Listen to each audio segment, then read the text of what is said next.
What is my main setup for shooting weddings, for video and for photo really, but mainly video? We're going to talk about the 3 different setups I have for when I film weddings for my main camera. I obviously have so many more cameras, but let's just get straight to it. The first things first is the Canon R5, which is the body I have on this lens, which is also the lens I use. But the Canon R5 is a solid wedding or just general filmmaking camera, as well as a photography camera. It has a huge 45 megapixel sensor, which you can do 8K in, but are you really gonna shoot in 8K? It takes up way too much space. But it has really good 4K settings like 4K 60, 4K 120, and obviously 4K 24, 30, whatever you may use.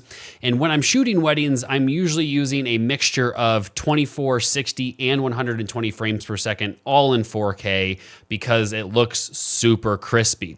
Now it does have 4K HQ modes, which does use more of the sensor. It has a higher quality image, but I generally just stick to the normal 4K, all I or all E, whatever you want to call it, modes when I'm shooting for weddings. This camera does take a CF Express card as well as an SD card, so I am spending a lot of money on CF Express cards, but it's well worth it because the quality that comes out of this camera is absolutely insane. And when you're looking at other cameras, I mean, this just has everything that I absolutely need for weddings. Now, as for the lens that I use, this is the lens I use for literally everything. Literally.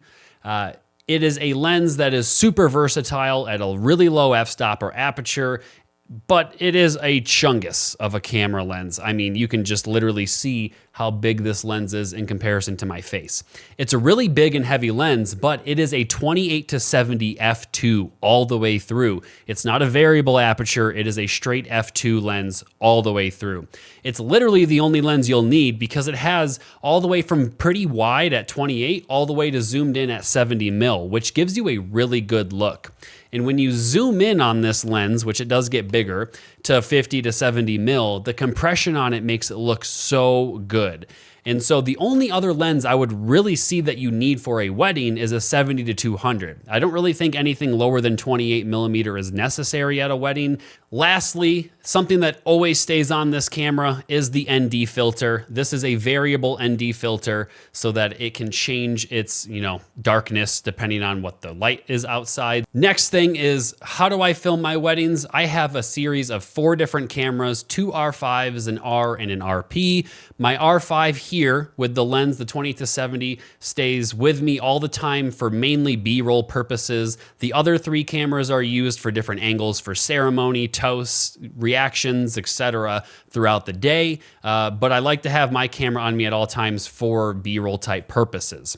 I do put my camera on my DJI RS II. I've had this since it came out. It's a beast. It works really well. I use gimbal footage, or I put my camera on my gimbal during the first half of the day. So if the getting ready stuff, the ceremony stuff, things where I know I'm going to need my camera to be pretty stable. Now, after the ceremony, all bets are off. I mean, I can use anything from handheld to gimbal to a full cage setup. Now, I have 2 options for handheld type footage.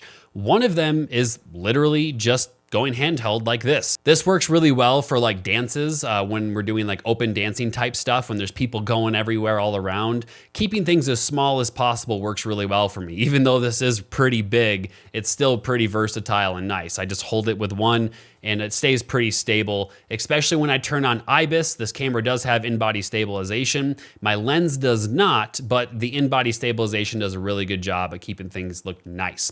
So I will use this during the dances, and for other parts of the day, or for something like an elopement where I'm handheld more often, I'll use something like this whole cage setup with the mic that just fell off. So this is my whole cage setup. And how I utilize this is I have a Ninja 5 up here, and then I have the mic on the side, and then my camera goes in the middle, and then I have my handle grip, and I'll hold the lens.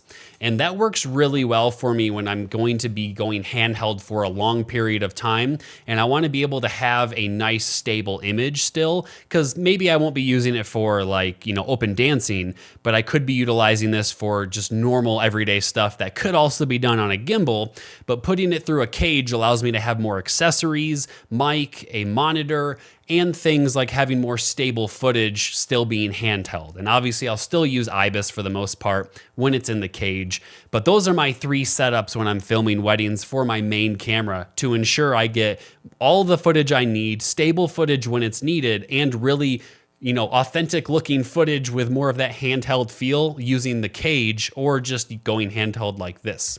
And that's really it. I mean, it's a really good setup. I've used it for quite a long time. I try to alter it here and there where I feel it's necessary, but for the most part, it's worked out really well for me. And I love using a mix of both handheld and gimbal shots to get a really nice looking feel to the video.